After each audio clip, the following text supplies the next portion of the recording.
Done. Hi viewers, welcome to Friday poster. So ఈ వారం సినిమాలు అయితే ఒక సినిమా అయితే నేను ముందే చూస్తాను 2 రోజుల ముందు. ఆత్రం ఆపుకోలేక ఆ ట్రైలర్ చూసి బాగా ఇంటెన్సిటీగా అనిపించి, అండ్ బెల్లంకొండ సాయి శ్రీనివాస్ గారు ఎంతో కష్టపడి ఆయన ఇష్టపడి, నాకు తెలిసి రాక్షసుడి తర్వాత భైరవం మళ్ళీ ఆయన అంతే గట్స్ పెట్టి చేశారు. అలాగే మళ్ళీ ఈ సినిమా కోసం కూడా అంతే ప్రాణం పెట్టి చేశారు అనిపించింది. సో కిష్కిందపురి టైటిల్ కూడా చాలా బాగుంది. ఒక కిష్కిందపురి అనే గ్రామంలో ఒక రేడియో స్టేషన్ ఉండి, ఆ రేడియో స్టేషన్లో ఒక దయ్యం ఉంటే ఒక హర్రర్ ఫిలింని చాలా డిఫరెంట్గా చాలా బాగా చూపించారు. అండ్ సెకండ్ హాఫ్లో ట్విస్ట్ మీద ట్విస్ట్, ట్విస్ట్ మీద ట్విస్ట్, ట్విస్ట్ మీద ట్విస్ట్ వెళ్తూనే ఉంటాయి.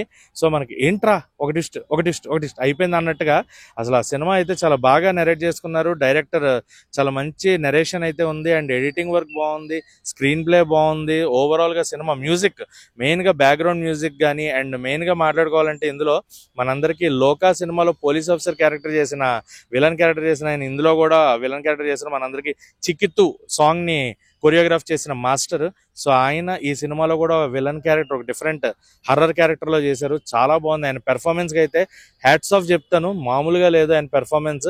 అండ్ సాయి శ్రీనివాస్ గారు ఆయన ఎంత ఇవ్వగలరు సినిమాకి 100% ఇచ్చారు. And Anupama did her best. సినిమాలో ప్రతి ఒక్కరి క్యారెక్టర్, ఆది కానీ, తనికెళ్ళ భరణి గారు కానీ, అండ్ తనికెళ్ళ భరణి గారితో ఒక ట్విస్ట్ ఉంటుంది, అదైతే సెకండ్ హాఫ్లో మీరే ఏంటి అన్న షాక్ వస్తుంది అనమాట.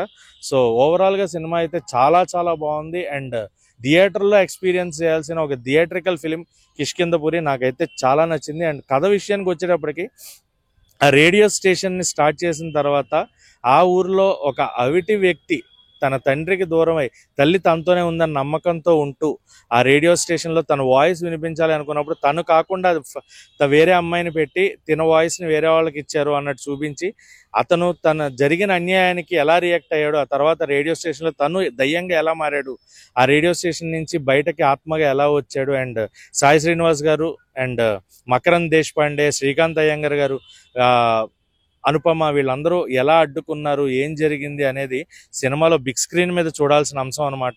సో సెకండ్ హాఫ్లో అయితే మటుకు ఫస్ట్ హాఫ్ కొంచెం అలా అలా వెళ్ళినా సెకండ్ హాఫ్లో వచ్చే ట్విస్ట్లో అండ్ సెకండ్ హాఫ్ చాలా ఫాస్ట్గా, అరే ఏంటి అప్పుడే అయిపోయింది అనే ఫీల్ వస్తుంది. బోర్ కొట్టదు ఎక్కడ కూడా. మనకు సినిమా బోర్ కొట్టకుండా తీసారంటేనే డైరెక్టర్ స్టఫ్ ఏంటో తెలుస్తుంది.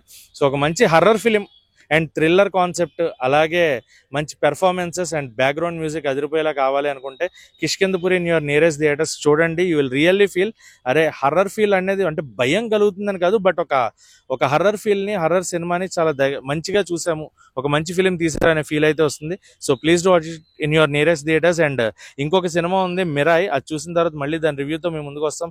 This is Ravi signing off. Thank you.